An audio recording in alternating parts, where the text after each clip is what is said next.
week in racing. It's time to recap it. And who better to do it than Michael and Magic? Two bros/pros who cover the highs and lows of racing around the globe on every one of the shows. Real fans look forward to these guys and their last thoughts, cause they know they're not talking out of their royal ascot. What they say makes sense. So ladies and gents, sit back and relax as Blinkers Off presents The Magic Mike Show, where you hear the experts speak. The Magic Mike Show. Tune into the show every week. The Magic Mike Show. You can trust the show is the bomb because it's being brought to you by RacingDudes.com. What's up, everybody? I'm Magic. And I'm Mike. And this is The Magic Mike Show, episode 284. Mr. Summers. Oh, my goodness. I wish I had that level of energy for you. How you doing today? I'm good, man. I'm good. I'm in a good mood. I got a lot of energy, so I'm gonna be the hype man. You're gonna be over there just chilling out. I've been to so many different doctor's appointments lately the last few days. Everything's okay. Just, all the stuff when you have a young kid, you just got to get everything checked out, every little tiny thing. So trying to keep moving forward. The Stephen F. Foster Stakes wagering guide is now available. Well, should be available anytime at RacingNews.com. I was busy last night helping put that together. That's a good one. 7 stakes at Churchill Downs on Saturday, and Mike, we're covering the last 4, which is part of the all stakes late pick 4 sequence. So I'm excited about that. We've got the Stephen Foster Stakes, which is a Breeders' Cup winner for the Classic. Earlier on the card, the Fleur de Lis Stakes, which is a Breeders' Cup winner for the Distaff. I'm actually glad we're not covering that. I hate short fields like that where it seems like there's a one speed horse. Never seems to really work out well for me. So we're just doing the late pick 4, right? Yes. Okay. It's not all stakes. The last race isn't a stakes race. Yeah, it is. Oh, it is a stakes. It's just not graded. Never mind. We're Correct. Good. I want to make sure I handicap the right races here. I was a little worried there. I was one race too late, but we're good to go. Let's do this. Yeah, no, we're good. And actually, kicking off the pick 5 is the Debutante, which is a 2-year-old filly stakes. I hated that race looking at it. We have the Bashford Manor kicking it off. 2-year-old males and 1 female. I'm not a fan of that one either, but looking quickly at what horses you used, at least we seem to have seen it, at least with the top horses going well. But it's going to be a fun sequence. I'm excited to get back to Churchill Downs. I'm still reeling from last night at Canterbury. Mike, I thought, listen, it was great that we did the preview show Monday. Looking at the late pick 5, which has that really low 10% takeout at Canterbury. And hats off to Canterbury because this was the best thing I saw. They had an all-time handle record last night, $3.8 million. It was almost $200,000 more than they've ever taken in a single night at Canterbury. They had broken the record going into that last race, so that was pretty awesome to see. So even though didn't get the job done with either of our tickets, and we can talk about that more, it was nice to see that they got that nice attraction of money there. Yeah, I mean, I'm going to piggyback on you because my best thing I saw is these Twilight Racing cards. I'm loving that Belmont started at 3 o'clock today. I love that we had Canterbury last night. I love that, I know that Del does this on Fridays before their concert series. They'll start at like 6 o'clock. Tracks need to take notice, man. Like, you just got to take notice of this. If you run tournaments, if you start cards later, if you're the only game in town, you get all the money. We all just want to bet horses all day. Give us horses to bet all day. I mean, that's the number one problem that we're seeking here is that you end up with these tracks that a lot of us don't want to play. But if Canterbury pushes and starts at, 6 o'clock at night on a Wednesday, everyone's off work. It's the only game in town. You get these big pools. They did a great job of running a feeder tournament into their BC qualifier, which is going to come up here in September 18th. Definitely check that out. That's on a Thursday night. That's going to be another great card. I mean, Belmont starting at 3 o'clock right now. For me, that's huge because you get to watch that a little bit later in the day and enjoy those races. I just threw up my pick 4 on Twitter. If anyone wants to catch that and they're following live, I wanted to throw that puppy up there. And yes, I love the one. He's going to wire the field in the last. There you go. Question answered. Real quick, man. We're good here.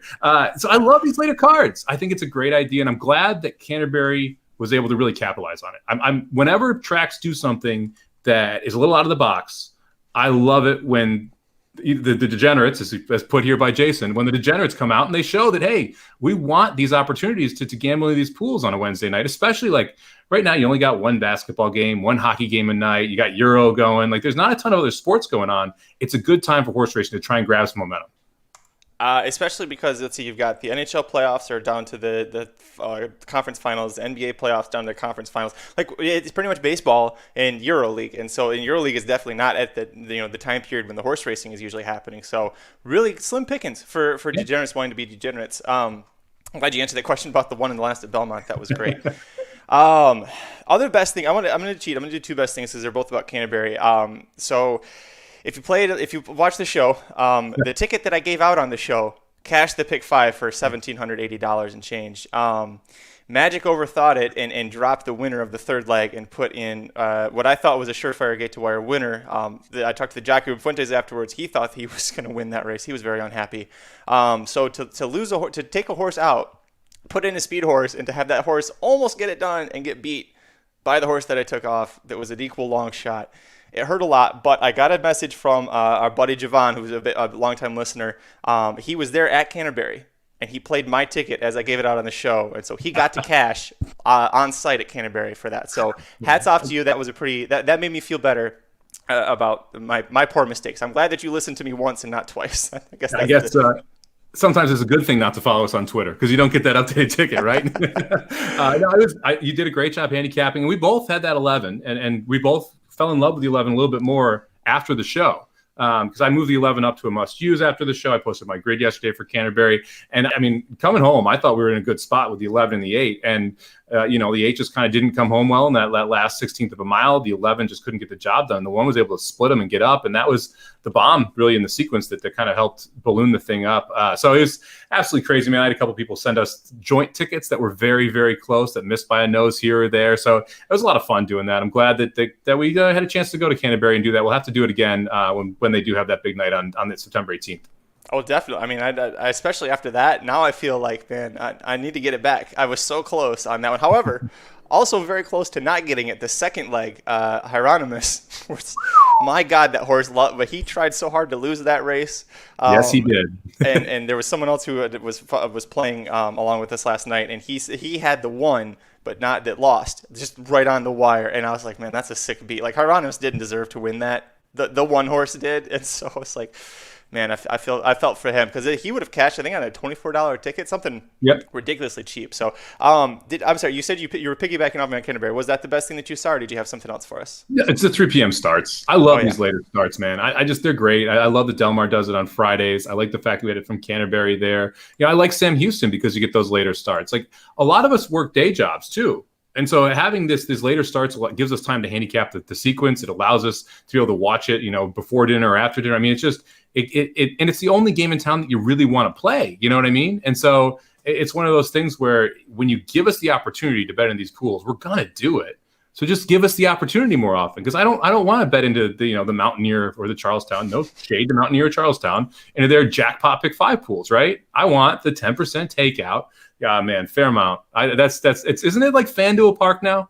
For those who don't know this, like that. When I lived in St. Louis, my go-to first date spot was Fairmount Park because it told you everything you needed to know right out of the gate there. So like I would drive from St. Louis and we would go to Fairmount Park, which is not in a great neighborhood, and you park in like a field and walk over, and if you have fun with them, you're good to go. It's a winner. So that was my go-to first day. That's why this is being joked about here. But yeah, I love these later start times. So hopefully we can get more of them. Well, we don't have necessarily a late start time on Churchill's races. They're not doing. I think they are tonight, right? Thursday night is it's closing week, and I think this is their last time that they're doing it at night, right? Yep, they have Downs After Dark. It's not official Downs After Dark, but their card just started. Twilight Thursday. Yeah, it's on FS2 right now with Belmont. So if I look up, you know what I'm watching. Well, Mike's watching that. Let's get into the Saturday late pick 4 sequence of Churchill Downs, all stakes, including the last one. Let's get into it, Mike. Riders up.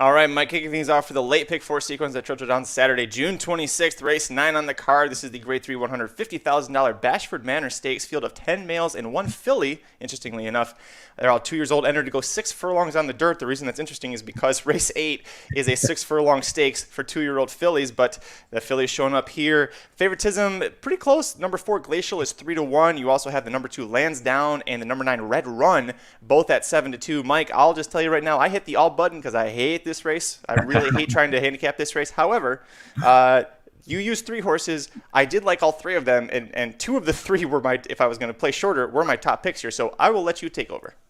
Yeah, I mean, I actually like these races. They can be a little tough because you can have unpredictable forward steps from a lot of horses when they're this age. But I do think that you can kind of separate yourself if you're able to go shorter in these fields, because I do think you see a lot of horse players that just are like bang the all button or go 5 deep or 6 deep or 7 deep, because they are difficult races to handicap, and you can get frustrated if you do, like, you think about a horse but don't use it. I'm going to go to the 8 horse. Double Thunder is my top pick. I saw the Todd Pletcher barn, very good with 2-year-olds. Obviously, you get Johnny V up. I love that. Super Saver, generally a good young win early sire.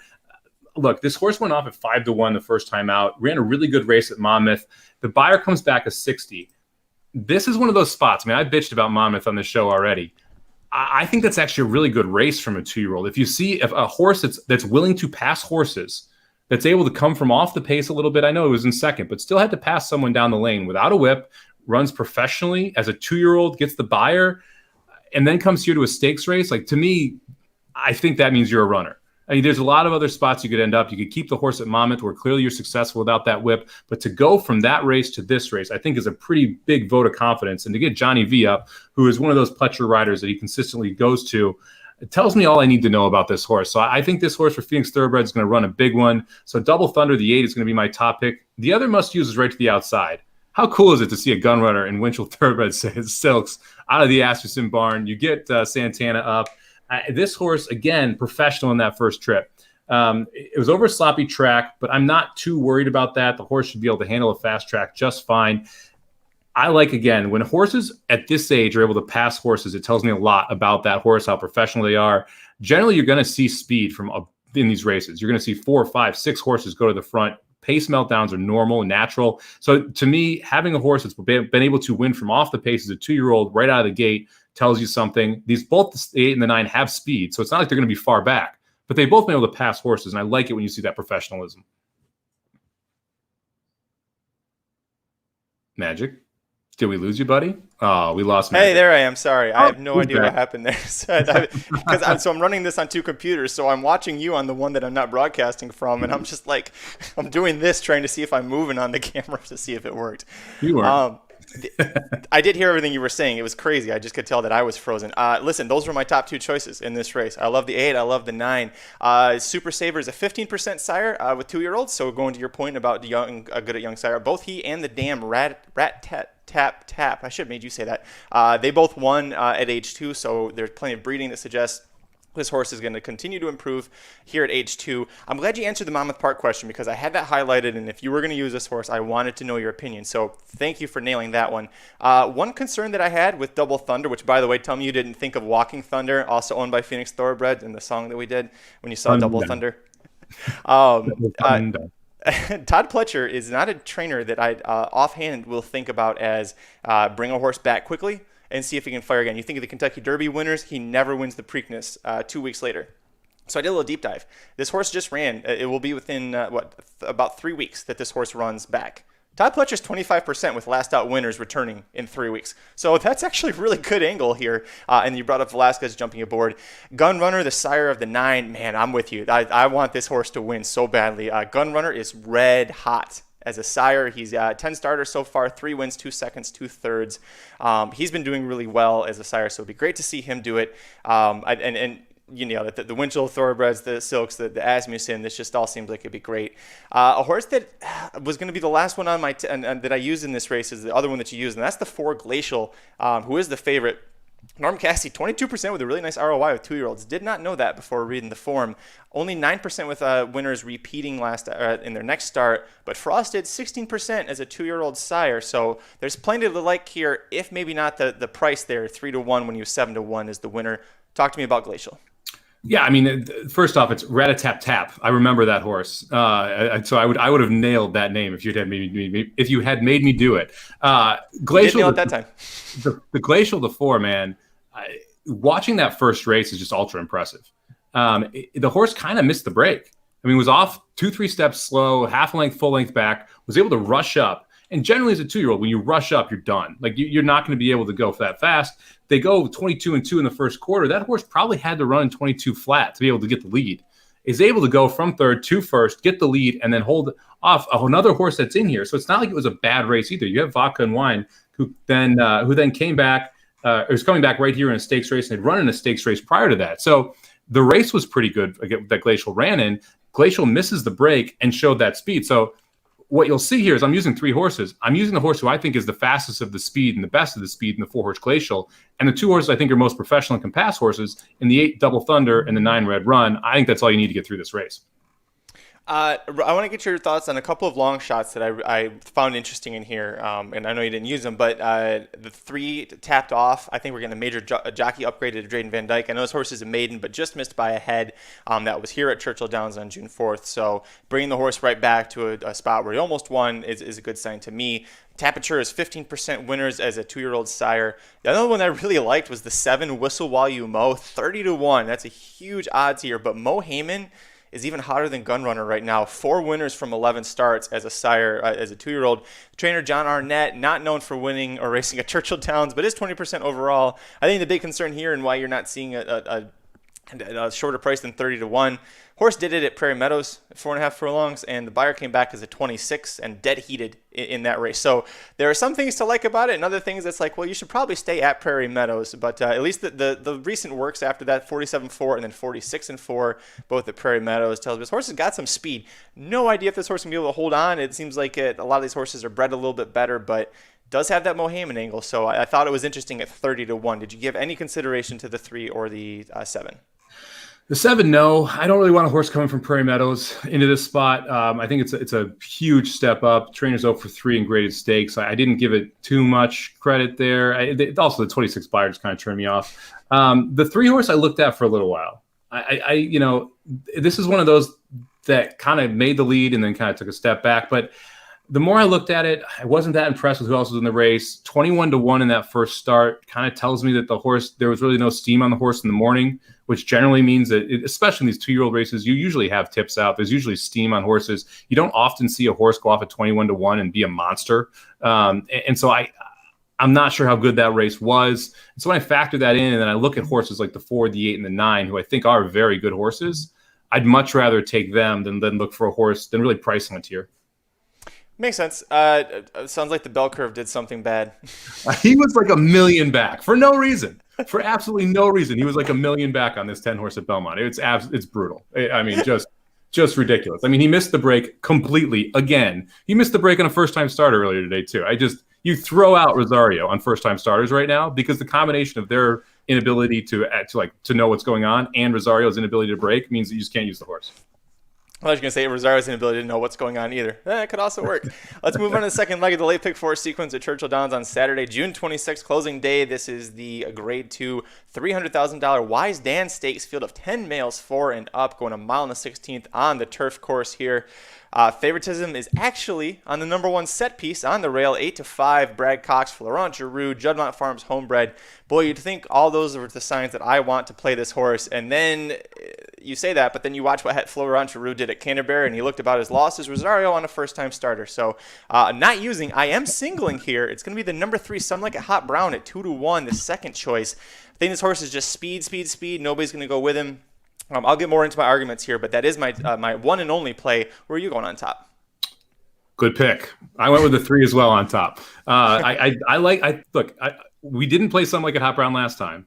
That hurt. We're going to come back here. We're going to use Some Like It Hot Brown this time. Look, this horse has a significant pace advantage, period. This horse has done very well for Mike Maker the last 2. I think this is probably an easier field than what the horse has faced the last couple. That Maker's Mark Mile with Raging Bull. I'm not going to use Ride a Comet. We'll get into that in a second. And then last time out at the dinner party, I thought was a pretty good field. I mean, you had Midnight Tea Time in there. Talk or Listen was in there, ran second. We talked about that. We both used 4 or 5 horses in that spot, and there was pace pressure in there. It wasn't like Some Like It Hot Brown was able to go to the front and get everything its own way. Ended up having to come from a little bit off the pace and get the job done, going a 1:10, 6 furlongs. I think this horse is just in good form right now. And you got third off the layoff. You see that nice improvement from first start to second start. I also like Some Like It Hot Brown going a mile and a 16th. And I'm going to talk about why I don't like Ride a Comet going a mile and 16th in a little bit. But this horse has gone this trip 6 times, 3 wins, 3 seconds. Some Like It Hot Brown likes this mile and 16th. I think it makes a lot of sense to use this horse. The 1 horse is my other must use. I'm not going to get too creative here, and we'll talk about why next race. This is like set piece has won its last 2. This horse likes to win. 8 for 15 lifetime, 3 for 4 over the Churchill Downs course, 2 for 4 this year, likes the distance. If you look at the turf races and you get rid of these synthetic races, which kind of muddy it up a little bit, this horse just keeps getting better. And I love the improvement that we've seen here in the 5-year-old season. Brad Cox seems to just have this horse firing right now. And you get Aaron's favorite jockey, Florent Giroux, on board. So what could go wrong, right? So I'm gonna start with the 1 and the 3. I am going to use, I think, at least one other horse. We'll talk about that in a second. I'll check my ticket as we do that. I'm going to use 2 other horses here, but we're going to start with the 1 and the 3. I'll piggyback off of what you said about something like a Hot Brown. Never worse than second in 6 starts and on the 16th. Did you know those 3 wins are when he caught firm turf, and the 3 times he caught less than firm turf is when he finished second? Forecast looks like it's going to be fast and firm Saturday at Churchill Downs. So that, to me, that was the final nail in the coffin that said this is my single. I'm going to ride it home. You talked about the Maker's Mark Mile. He got stuck in a wicked pace duel early, like 22 and 4, 45 and 3, with a horse named Get Smokin'.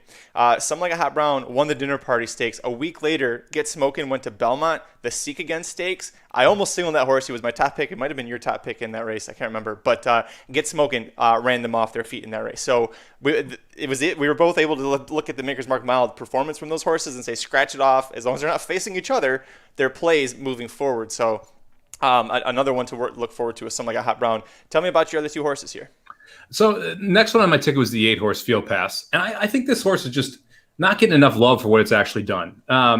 The last 2 races have been a little bit tough, but this is a 4-year-old. The first 2 time facing holders in the Grade 1 Maker's Mark Mile, the Grade 1 Man of War. Maker's Mark Mile, the horse runs pretty well, just gets out-kicked by Raging Bull and Ride a Comet at a mile distance after being pretty close to a pretty hot pace, 22 and 2, 45 and 3. This horse is only a couple lengths off that pace. Goes out to Belmont and stretches out from a mile to a mile and 3/8. Might have been a little too long for the horse. Again, the horse is on the lead. Was a length off that 47 and 2 pace. That's way too fast for a mile and 3/8. Loses to Channel Cat. Gufo is right there. Moon Over Miami. If you look at who else this horse has lost to, Smooth Like Straight twice, Fancy Liquor, Domestic Spending, all very, very good horses. Now we get third off the layoff as a 4-year-old. Lemon Drop Kid. Love that sire on the turf. Don't love Santana on it, but I like the 5-1 price. I like the fact that we have this horse in here for Maker as well. This is kind of the other Maker in this spot. I think it makes a ton of sense. And again, the mile and 16th distance, I kind of think where this horse wants to be. I think a mile is a little too short. It gets out kicked by horses that are a little closer to, or a little further back from the pace when this horse is going fast up front. But that mile and 16th kind of seems to be that sweet spot. Horses run it 6 times, 4 times in the money, has 2 wins. Has run at Churchill 4 times, has 1 win, 1 second, and 2/3. So we know he likes the track. And this is just, if we can go back to that 101 Maker's Mark Mile buyer speed figure and improve off that a little bit, this horse is ultra dangerous at a 5-1 price. So I'm going to include the 8. And then I'm going to go right outside to the 9, Spooky Channel. And this is the last horse on the ticket, the entire ticket for me. But again, I'm going to focus on this mile and 16th distance. Horse is 2 for 2, including a 99 buyer. Where did he run that 99 buyer? Oh, at Churchill last year. This horse just didn't seem to want to go a mile and an eighth, a mile and a half. And that's what we've done 5 straight races, 6 straight if you include the mile and a quarter Grade 1 Manhattan. That last time this horse ran a mile and 16th, it ran one of its best efforts in its career, actually its highest buyer in its career, over this turf course. I think you're getting a fit horse here. I like the fact that this horse gets claimed out of the Lynch barn, goes right to a Grade 3, and this is the second spot. John Velasquez picks up the mount. The horse has tactical speed if needed, but doesn't need to be close and has a nice late kick. I like the 15-1 price. I think this is the bomb in this field that could surprise. Not my top pick, but I think it's a price that could upset. I would like this horse a lot more if that was Mike Maker who claimed the horse for $80,000. You know, 6-year-old gelding being claimed for $80,000 and going into a graded stakes race. That sounds like a Mike Maker move. Jason Barkley, no shade against him. I know he's a nice young trainer, but I don't know if that's an angle I'm going to go with. But not a terrible move here. The mile and 16th is surprising to me that he's 2 for 2 because I think about this horse, English Channel, Kitten's Joy. This horse has won the McKnight at a mile and a half. Won the Conley at a mile and a half. So if you scratch off that last one, which was the first start for Barkley, which was, you said claimed, go straight into a Grade 3, stumbled the start, had a bad trip, you can scratch that one off. So the mile and 16th, that was a really curious spot. The 8-horse Field Pass is the only other horse that I really considered here. And because it's by Maker, and Aaron and I talked about this, you got 2 Maker horses, and one is a surefire speed horse and one isn't. Do you think Field Pass is going to go with him? Hell no. Hell no, he's going to sit off, and hell, maybe he can play that. I forget what that Baffert horse was in the Belmont for when Justify won. But you just sit back there and play bumper cars and keep it clear for something like a Hot Brown. Make sure nobody gets up there on him. But we definitely love something like a Hot Brown in here. If he scratches, Who is the pace setter here? That's my one concern. As I looked at this and I was like, is it Field Pass? Who is it? That is a good question. Yeah, I'm giving it a scroll right now. I mean, there's cheap speed in the 2, right? Right. Very cheap speed. So Muka Takif could be your cheap speed there if he goes, but I don't see anyone that could wire the field if the 3 goes out. But that's one of the reasons why I like the 3. I mean, I think even if the 2 goes, the 3 could sit right outside. I wouldn't be shocked if Field Pass ends up being the speed. Well, I guess In Love on the outside also has shown pace before, but it's going to create a much slower pace, which I actually think will benefit horses like the 1-horse set piece because they won't be as far off. Like we talk about this all the time. Speed's a weapon in horse racing. You need to use that weapon if you have it. And a 49, 113, yeah, you can have an advantage if you're up front, but it also means that horses that are running a 114 are only 5 lengths back instead of 15 if you're running a 111. So you got to use that weapon when you have it. And I think it's going to bunch this field up when actually, benefit horses like the 8, benefit horses like the 1 if there's not much pace in here. Let's move on to the third leg of the late pick 4 sequence of Churchill Downs on Saturday, June 26th. The headlining race, the Grade 2, $600,000 Stephen Foster Stakes is the Breeders' Cup win, and you're in for the Classic. Field of 9 males, 4 and up, going a mile and an eighth on the main track. Favoritism is on Maxfield at 4-5. Boy, how could it not be? This horse has almost done nothing wrong other than try racing at Santa Anita one time at a mile and a quarter. Big heavy favoritism here at 4-5. You smell that. You think Mike Somich is probably going to get a little nuts. So, Mike, please take it away. I know you went nuts here. Yeah, check him out. Don't use Maxfield. Why would you use the 4-5 favorite? I'm going 3 deep. I'm not going to use Maxfield. I came off that last race, and I said immediately, I don't want to use this horse next time out. We talked about this when I played against him at Santa Anita. This horse has faced nothing. And so when you go back through the past performances here for Maxfield, and you look at who he has actually beaten in the fields he's beaten, we're talking about Sonneman twice. We're talking about, Visitant now. Let's talk about Visitant a little bit, who runs a career best 100 Beyer. Beyer doesn't really fit with anything this horse has ever done. So I don't fully believe that 100 number. Maxfield's 105. That's the best number he's ever run. So how valid is that? Then you go to Chess Chief and you go to the 1 horse. And you're like, okay, let's look at Chess Chief's number out of there. Runs a 93, his career best. So you're telling me that Visitant and Chess Chief ran their career best races against that. To me, it kind of verifies that Beyer for Maxfield. It means that race wasn't as good as they're showing on paper, and I think people are going to bet Maxfield off that race, and I think it's an opportunity to fade Maxfield off that race. So I'm going to go the opposite way. I'm gonna end up playing a couple horses here. I'm going to start out with the 7 horse South Bend, who's my top pick in this spot. I like it when trainers point toward a race. I think the goal for South Bend the entire time has been this race. And if you look at kind of how Mott brought this horse back, runs an $80,000 claimer at Keeneland's, able to get the win, comes back at Churchill, watch that race. South Bend had some trouble in that spot. So I'm going to kind of give South Bend a pass for that last race. Was in tight, didn't really get the full run out of it. And I like the fact that Mott still moves this horse forward to this spot. I think that the Stephen F. Foster was the goal the entire time for South Bend. And Bill Mott, I think you're going to see the best effort of this horse's career, third off the layoff as a 4-year-old. I hope we get 12-1. I didn't realize this horse was going to be 12-1. Like I said, I handicapped without the morning lines here. That's wild value for a horse that I think is as good as anyone in this field. And I just don't trust Maxfield. Why do you trust Maxfield? That's my biggest question out here. How can you trust Maxfield in this spot? You have to look at and say, I mean, like we said after the day in San Antonio, but who's he beating? He hasn't really beaten a whole lot of world beaters. What do you think about Idol? What do you think about Express Train? Express Train should have won that race and didn't. Idol is literally idle until the Breeders' Cup Classic off of that race. It was kind of a flash in the pan effort for him. Listen, if you want to play, if this is the time to try and get crazy, because if Maxfield loses this, it's going to be hard pressed to find 4-5 on him again. And I think there's what does he go off at? 2-5, 3-5. There's going to be a lot of steam on him here. South Bend, here's what I'll give it to you, because first Mott brings it back off the layoff and isn't usually super strong after a 6-month break like that. And if you scratch off the Blame Stakes, which is the local prep for this anyway, if you forget about that, Tyler Gaffleone is going to stay aboard.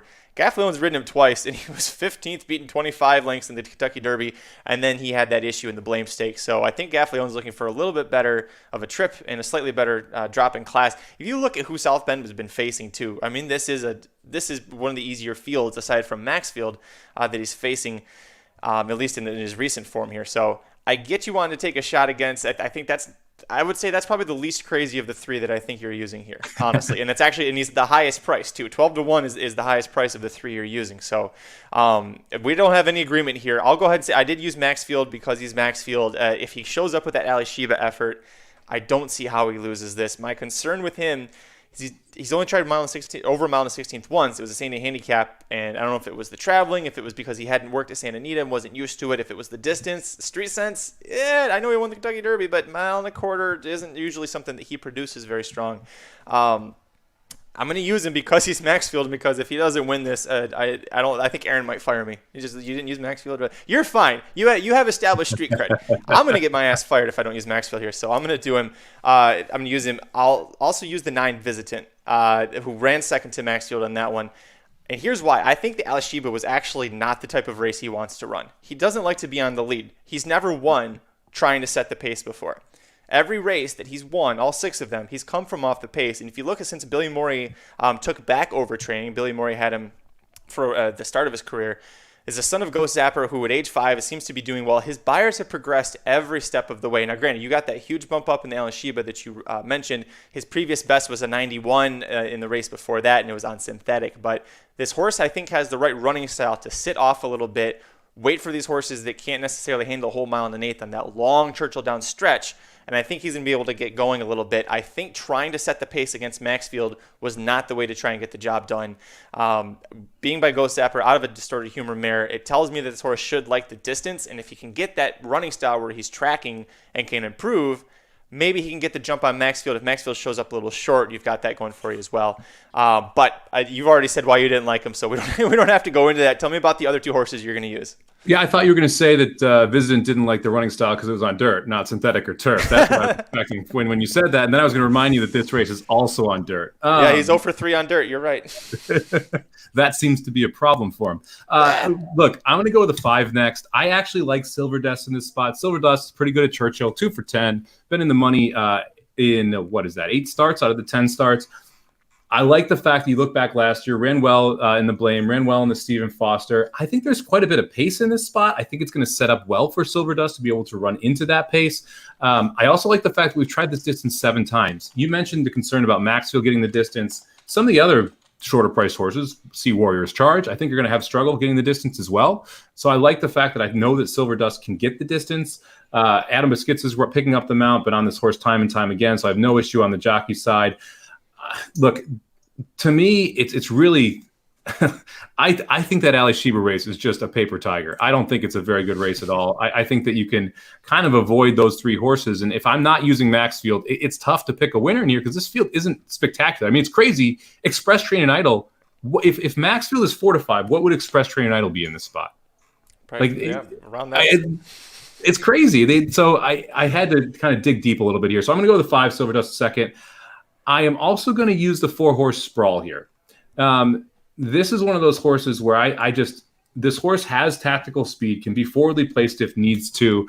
Last time out, lost to Night Ops, but that start was rough for it. Didn't have the best trip in that Blame either. This is a 4-year-old who's just getting better, and that's the main reason I'm using this horse. I think you have a lot of horses where, and I know you could make the same argument for Maxfield if you wanted to, but I don't think that last race was legit. And I've never been a big Maxfield guy anyway. Sprawl's gotten better as he's gotten older here. I think this is the spot where you could possibly see the best race of Sprawl's career. And so I'm going to use the 4 at 10 to 1 as well and hope that we can get a price home for Drury, who's had a rough last year after what happened with our collector. Yeah, our collector, by the way, returns Friday night in a 7-furlong stakes at Keeneland. I think he's about the same price that Maxfield is in this race. And I think I like his chances in that race about as Mike likes Maxfield's chances in this one off the bench. Sprawl, I couldn't get to him just because a lot of these horses I've known, we've followed for a while. They're all older horses, and I'd say like Sprawl winning the Stephen Foster, going to the Breeders' Cup. I'm like, that just doesn't taste right in my mouth. It's just something about that throws me off. That might be a little me issue, but I just can't get around that one. We've talked about that in graded stakes, how sometimes it's like better to not even look at the name, to just look at the results and look at the path, because like we all have we both have. I obviously am biased against Maxfield, right?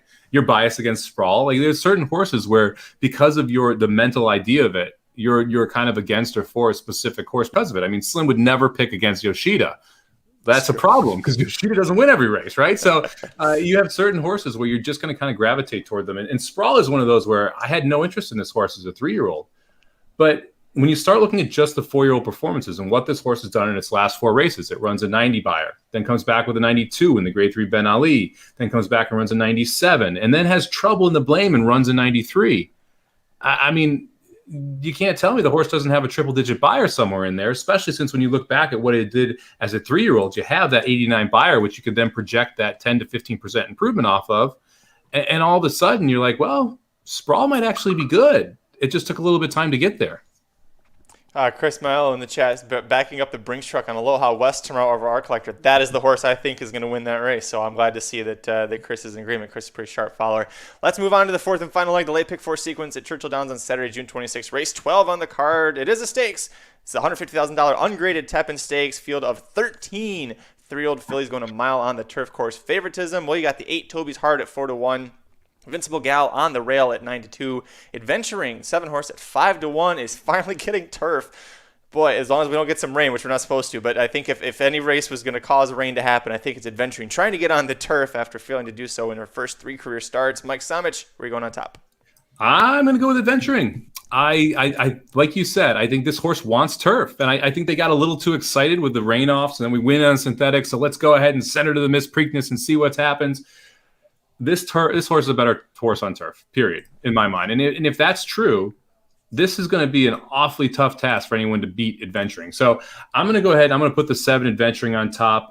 Look, man, if this horse can be, let's go with 105% of what it's been in synthetic and dirt, this is your winner. And I love that 5-1 price. And I this was the closest I came to singling. I almost hit the all button in the last and singled the 7 here.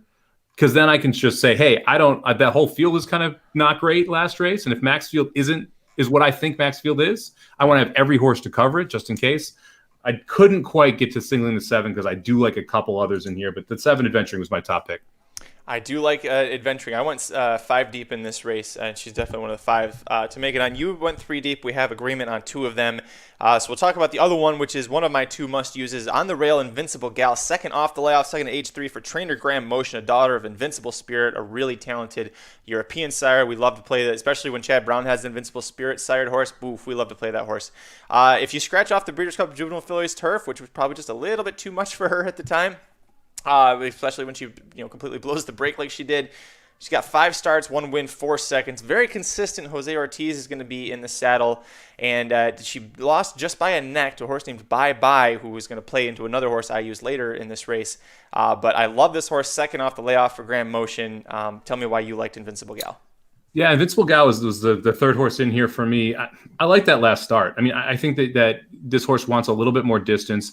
Has run multiple good races at a mile. The Breeders' Cup Juvenile Turf is just a little bit in over her head. So that's a tough spot for her to come back. But everything else she's done well. I like the fact we're getting second off a layoff here. I like that Jose Ortiz is returning to ride, ridden this horse twice and ridden her well both times. And you look at the horses she faced as a 2-year-old, and Fluffy Socks and Aunt Pearl and Lovestruck. I mean, these are very good horses that she was riding up against. So I think that this is a horse you kind of have to use here if you're going to spread a little bit. And I like the 92 price. I think this is one of those races where I think no matter which way you go, you're getting a decent price on everybody. Yeah, I agree with you. I very briefly toyed with the idea of going all single, all. The problem with that is you can't use 2 short price singles in those alls, or in 2 short price singles when your alls are going to create a $71 ticket, because if you have the 2 favorites winning, those $71 doesn't matter who wins those other races. You're maybe getting your money back or a little bit better. And I could not single Visitant. That was another one. I was like, that's like saying I'm going to pick Sprawl to win the Breeders' Cup Classic. Can't do it. So I went 5 deep here. I liked Invincible Gal. Another must-use for me is the 5 Navratilova, and this might sound odd to you. There's a lot of speed in this race, Mike. I'm sure you saw there's a lot of horses that are trying to go sprint to route, including the horse that you used, the other horse on your ticket here. Here's why I like Navratilova. The breeding screams that she should love routing. She's by Medaglia d'Oro out of a Smart Strike mare named Center Court, who is a 5-time graded stakes winner in turf routes, including winning a Grade 1 race. This horse in her career on debut beat Music City Star, who won her next start. She lost Aunt Pearl, her only time routing in the Jessamine. That was as a 2-year-old. 6 months off, come back in a sprint stakes. Toby's Heart wins that race. Toby's Heart is returning here. She comes back in another even shorter 5 furlong sprint and almost wins it, but she comes from off the pace. Now we're going 2 sprints to a route for a horse that I swear to God is a router. The fact that she's only tried routing once is a little odd to me, but if she can handle the routing like her breeding says, I think this horse is going to be really sneaky. And at 12-1, I love it. And I didn't even mention the fact that she got 81, 84 buyers in here that are pretty strong. Granted, those were sprinting. So if she can handle routing, which is a big if, I think this horse is going to be really strong here. If there was less speed in this race, I'd be more interested. Because she did show pace in that Jessamine, which was a graded stakes and faced Aunt Pearl, obviously a very good horse. She was chasing Aunt Pearl until she ran out of gas, yeah. Exactly. But she's going to be chasing someone else here, or she's going to be on the lead, but on a fast lead, right? You're talking like I'm going to go to the 4-Town Avenger, who is a sprinter who showed the ability to close, right? Doesn't need to be that close to the pace. Was in 7th in its maiden breaking score. I think can take a big step forward here, second time out, sold for $380,000. That horse, I think, has the ability to stalk and close.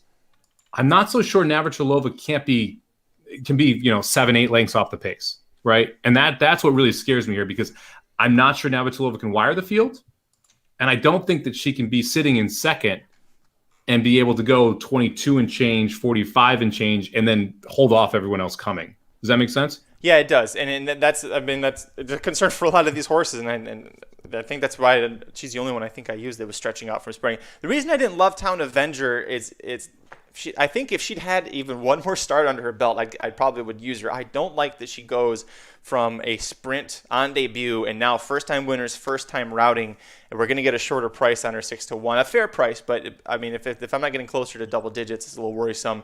You are getting Drayden Van Dyke, who's extremely talented. Is by Speightstown out of an Empire Maker mare. We're not going a mile and an eighth, a mile and a quarter, so a mile, Speightstown should be able to handle it pretty well. I just got scared off by the fact that this horse had one race, won it, and is now stepping way up. However, that didn't stop me from picking the winner of one of those Canterbury races, so before you use that against me.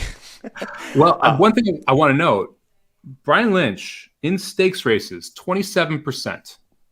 He does not misplace horses in stakes races very often. He doesn't take shots very often. The fact that you're seeing this horse go from that maiden special weight and jump up into a stakes race tells you everything you need to know about what Brian Lynch thinks about this horse. On top of that, Drayden and Brian Lynch together, 27%. So the fact that you're seeing Brian Lynch try and really make this effort to get this horse in a stakes race so quickly when he's firing at such a high ratio when going into those stakes races tells me he believes this 4 is a monster. And by the way, he's also got the 8. What's the odds on the 8? Let me scroll down. 4-1, I think Toby's Heart is. I thought the 8 was going to be. I thought the 8 was going to be the favorite, and the fact that Brian Lynch has the favorite in the race and still sends the 4 horse tells me even more about what he thinks about that 4 horse. So I think I'm kind of reading the tea leaves a little bit here, but I think Brian Lynch thinks this 4 is a monster, and the fact that the horse is stretching out and it was able to close.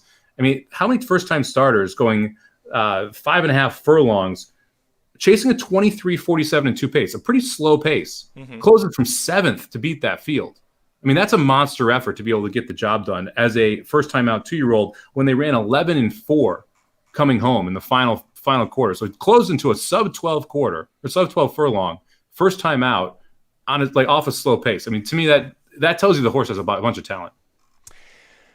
It's not a terrible pick. Like I said, I just got scared off by the fact that we're going up so quickly up the ladder. But some people read that in hell depending on the horse. Sometimes I read it as a lot of faith. I think that's burned me too many times. I think maybe that's why I'm starting to change my tune a little bit on it, which is now the perfect time to play against me going the other direction.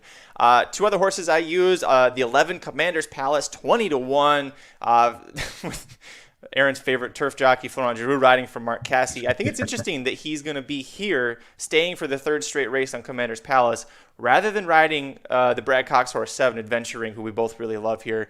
Florent Giroux, since his horse is turf routed, got second, beaten by a half length, lost to a horse named Avician Sunrise. That is a Chad Brown-trained Warfront filly who's in a stakes on Saturday at Belmont Park against 3-year-old fillies.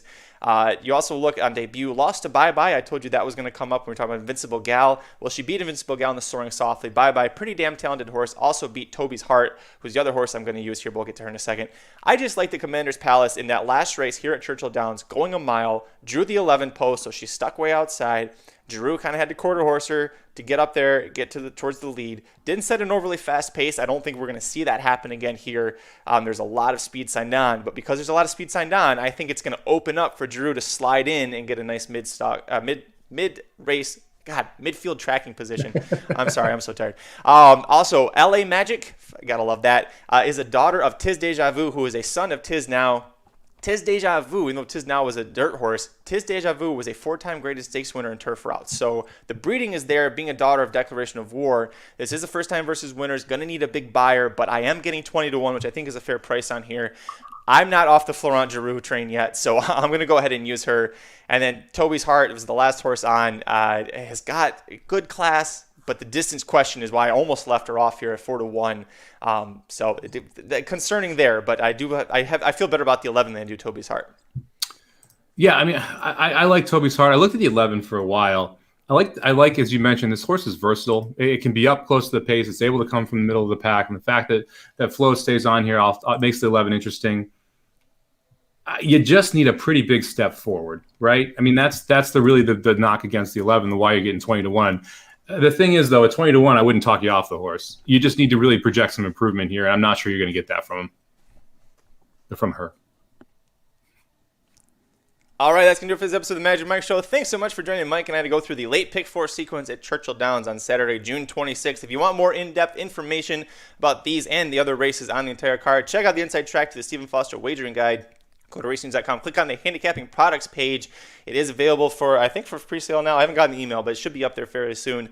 It's a pretty big beast. Aaron did a lot of work on that. It looks pretty great. Also, if you want more in-depth information on the Wise Dan Stakes, which was part of the race one of the races we covered here, is where I singled Something Like a Hot Brown. Dr. Miranda is going to be previewing it. We're going to be recording in just a little bit, so that'll be up on the Racing Dudes YouTube page later today, so make sure you check that out as well. She goes through, if you've never seen one of her episodes, she goes through the field horse by horse, talks about what she thinks their chances are, then gives you her best bets at the end of that. Mike and I will go ahead and give our tickets, our best bets for the pick 4 here. I'll start off, Mike. I'm going to go hit the all button in the first leg, get away from the 2-year-olds, and then I'm going to single the 3, go 8, 9, and then 1, 5, 7, 8, 11. That's a $55 ticket, $1 more than yours. Yeah, you're right. It is $1 more than mine. I'm going to play a 50-cent ticket. I'm going to go 4, 8, 9 with 1, 3, 8, 9 with 4, 5, 7. With 1, 4, 7, that'll cost you $4 for 50 cents. And my whole key is Maxfield sucks. So hopefully Maxfield sucks. If you're on the Maxfield sucks train, you got to go with Sandwich's plays there. We were on different sides there, so we'll see what happens. Blinkers Alpha be live a little later today. I'm sure they're going to cover most of these races, especially that race in particular, Stephen Foster, because nothing gets Jared quite as excited as Maxfield Racing, or getting to talk about Maxfield Racing, or just talking about Maxfield in general. It's pretty much Chiefs 1A is Maxfield for him right there. So if you set the odds of Jared to pick Maxfield to win that race, will it be they would be lower than Maxfield's odds to actually win the race, right? Because it's 1 to 9 that Jared picks Maxfield, and Maxfield is going to go off like 2 to 5, right? It'd be like when Love won at Royal Ascot to place. She paid $2.02 because over there it's not a 5%, it's a 1% or whatever they have to pay back as a minimum return. That's what it would be. You would get $2.02 back if you were overseas betting on Jared to pick Maxfield in that race. You'd actually have to set the line that both Jared and Aaron pick Maxfield, so that there is some chance that it wouldn't happen, because Jared is picking Maxfield. Oh, of course. Well, and if you've seen the preview that's up on racingdudes.com right now, the full race preview that's for free, well, you know what the answer is to Aaron's pick in that as well. So maybe tune in to hear about the other races. I'll just save it. Can we just tell them right now? I know Aaron was watching earlier. Just go ahead and spend 30 seconds on it, say you're both picking Maxfield, and move on. It's like if you guys talk about the Chiefs for 15 minutes, guys, we know everything you're gonna say. Just move on. Yeah, and from personally, I think you either chuck Maxfield or single Maxfield. When you're constructing a ticket here, I think you kind of have to make one of those two decisions, because if you're going 3 deep here and you're using Maxfield, sorry, Magic, if you're going 3 deep and using Maxfield, it makes it a lot harder to be profitable, because you're one of your two options really just reduces the overall value or possible value of the ticket if Maxfield gets home. And the other thing you could do is, if you're playing a 50-cent ticket, play a $5 ticket in single Maxfield and play a $5 ticket that costs you $20. So that you have your big opinions singled around him, so you can actually create some value using Maxfield, because if Maxfield wins, the 50-cent return is not going to be great. So let me ask you on that, because I touched on it earlier. I briefly considered going all single, single, all, and Maxfield would have been one single. The other one would have been something like a Hot Brown. It's not the favorite, but it's 2-1. So 8-5, 2-1 might as well be. Could be the favorite by the time the race goes off. So in that case, if I was going to single up two favorites, I definitely can't hit the all button because then we're on both of those, because then we're looking at a $71 ticket. So if you were, for someone like me, what would you recommend is like the limit for as expensive as your ticket gets? Would you cap it at $40? 30 for a 50-cent base? What would you say? Well, it's a terrible bet, first off, from a 50-cent base. So I would never do it. But if it's your bottom rung of a ladder, you could make an argument, right? Where you could say, all right, I'm going to play all single, single, all with the two favorites. Because like first thing I would ask you is, what do you think the double is going to pay with those two favorites? And then what's the median pick four pay? Because if you bet a $71 double, which is the exact same thing as you're betting your pick four, will that pay more than the pick four if the median prices come in those other two legs? Now, there's some math involved and it's a little complicated, but you need to think of it like that because you're betting a $71 cold double. So what would pay out the most? Because you're putting something to chance in the first and last leg because you're hoping to get prices, right? But if you don't get prices, if you get 7-2 and 5-1, your $71 double would have paid more than your 50-cent pick four. So you have to rethink about how you were structuring the ticket when it's back-to-back races like that. So what I would say is if it's 71, it's too much. But if you're going to play it, it's going to cost you $40, and then you can play a $2 ticket where you narrow those two all legs, and you play a $5 ticket where you narrow them some more. Then all of a sudden you construct the ladder, which creates positive expected value if your opinions are correct, and you're not just leaving everything up to chance. See, that's why you're Mike Samich. That was genius. That everything. I'm so damn tired. Everything that you just said made perfect sense. I followed you every step of the way. It is a $71 double, just spread out over, you got to wait longer for it to cash if it ends up hitting. That's really great. Thank you for explaining that. Over at racenews.com, I want to show you this real quick. We got previews for all the racing action, including the Ohio Derby. The Ohio Derby is a special race to Mike and I because recapping Lone Sailor losing the Ohio Derby was the very first episode of the Magic Mike Show. So every time I see it's Ohio Derby time, makes me a little happy inside. Kelly's Landing Art Collector is going to be returning Friday. Woodbine has the Trillium. A couple races there at Belmont, including a horse named Always Karina in the Mother Goose at Belmont Park. And it's funny because, bless his heart, Ricky Pasternak thought that this Chad Brown undefeated horse that had never gone off at odds over even money was under the radar coming into this race and thought nobody knew about her. So it's always a little funny there. But we got full race previews up there. Mike Samich, you have the Samo Bombs. You have an idea right now where you're looking to go this weekend? Belmont tomorrow, possibly Belmont Churchill both on Saturday, and then Sunday maybe Churchill if it's a mandatory pick six. I'm not sure yet. Also, just like a special guest real quick. Look, Lone Sailor joining the show. God bless you, Lone Sailor. We love you. We love you so much on this show, buddy.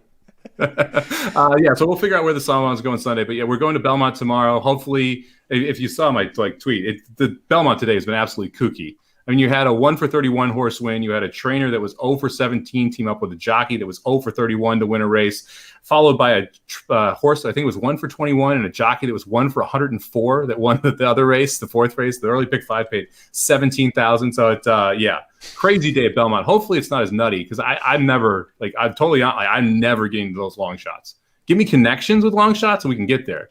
Give me like terrible connections and a bad horse. That's tough to get to. Oh, God. I'm trying to think of who that jockey is. A 1-for-100 and something. Is that Benji Ricky Hernandez? loves him. It is Benji Hernandez. It's Ricky's favorite. My God.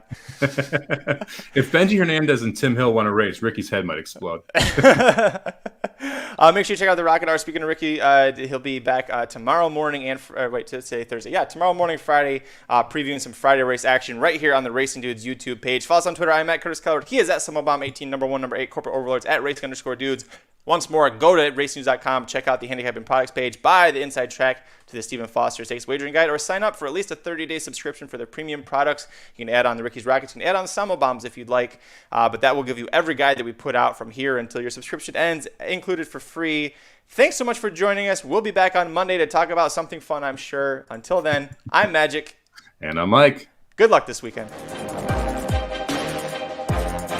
The Magic Mike Show, where you hear the experts speak. The Magic Mike Show. Tune into the show every week. The Magic Mike Show. You can trust the show is the bomb because it's being brought to you by RacingDudes.com.